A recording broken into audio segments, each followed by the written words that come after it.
Hi friends, குயிக்காக சீக்கிரமாக ஒரு சாம்பார் வைக்கணுன்னா எப்படி வைக்கலான்னு பார்த்துடலாங்களா? பருப்பு வச்சு 2 விசில் வேக வச்சுட்டு 2 தக்காளி அதில் போட்டுட்டு நமக்கு பிடிச்ச காய்கள் எல்லாத்தையுமே அந்த பருப்புலேயே போட்டுடணும். நான் இன்றைக்கி கத்திரிக்காய், உருளைக்கிழங்கு, முருங்கைக்காய், கேரட்டு, புடலங்காய் போட்டு வைக்கிறேன். அதில் போட்டுட்டு அதுக்கப்புறமா நாம் ஒரு 2 ஸ்பூன் மிளகாத்தூள், 2 ஸ்பூன் மிளகாத்தூள், கொஞ்சோண்டு மஞ்சள் தூள், சாம்பார் பொடிக்கு உண்டான எல்லா பொருளும் இந்த மல்லியில் நான் அரைச்சி வச்சுருக்கேன். அதை அதிலே போட்டுட்டு கொஞ்சம் உப்பு அதிலே போட்டுட்டு புளி தண்ணியை கரைச்சி வச்சுருக்க புளி தண்ணியை அதில் ஊற்றிடணும்.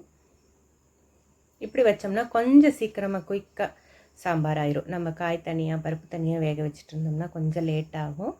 இதுலேயே நம்ம போட்டு அதில் கொஞ்சம் தண்ணி ஊற்றி நல்லா கலந்து விட்டுறணும். கலந்து விட்டுட்டு மூடி போட்டு ஒரே விசில் தான், நிறைய விசில் வைக்கக்கூடாது, ஒரே விசில்.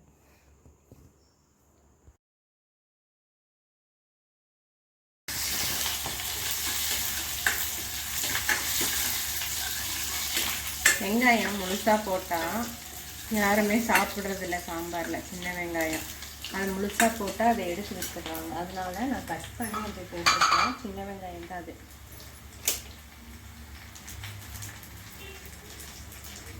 அப்படி எடுத்து அப்படி ஊற்றிட்டோம்னா சாம்பார் ரெடி.